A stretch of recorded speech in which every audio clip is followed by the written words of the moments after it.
what happened, what should happen, why we should or not consider the by-elections in Ol Kalou as being decisive.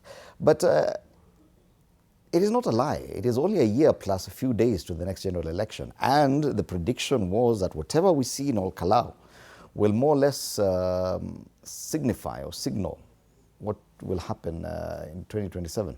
Do you believe that that's how significant that contest was? Fred, I want to react to whatever has been played on the screen. But just to get back to your question, you know, this regard Gachagua individual is the one who declared very openly that 2027, he said that the by-election of Ol Kalou has no bearing to the 2027 elections, when he was not so sure whether DCP was going to win. Now that it has won, they are playing around games and claiming that it is attached to the 2027 elections. That's, you know, that's the hypocrisy, and that is lack of consistency.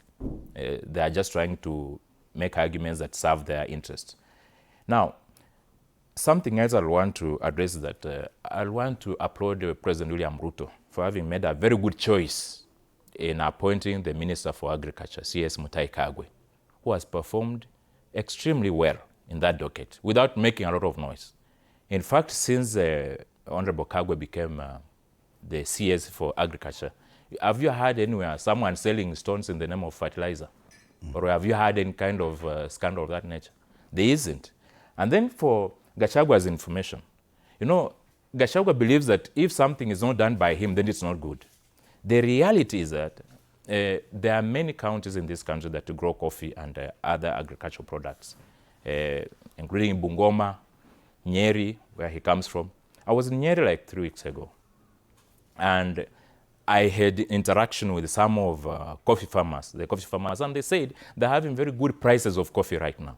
So Gachagua seems not to be informed, because since he left the government, he has just been making noise out there. He's not aware of what is happening in government. He's not aware of the real experiences that people are having. People are happy with the reforms in the agricultural sector, do you think and the prices are good. Do you think they would vote for William Ruto if elections are called today? Seeing what, because now you're doing a comparison between what happened in Ol Kalou and the elections in 2027. You know, for me, I argue from an intellectual point of view. I don't make unnecessary noise. It can only be done on the basis of statistical findings. My question was, you cannot use one one data outcome or one variable to determine the outcome of 2027, or talk about the Ol Kalou by-election as a general reflection of how people are going to vote. You look at the other question, what Ikwo Amboto was talking about. The constructive exclusion of Mount Kenya by certain people from the government is so much of a wish, but it's not factual. Because who is in charge of this government?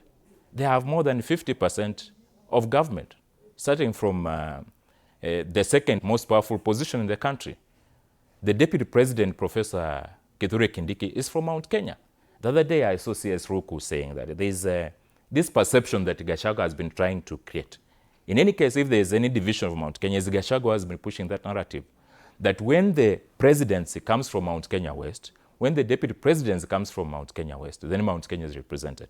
When Mount Kenya East gets an opportunity, and I've seen some people, I even saw the governor of Tharaka Nithi saying that they remove G from Gema to become Emma, so that Embus, Merus, Tharakas have their own block, because they feel that there's some kind of envy advanced by someone like Gachagua and his gang, that if the deputy president is coming from Mount Kenya East, then it is not Mount Kenya enough.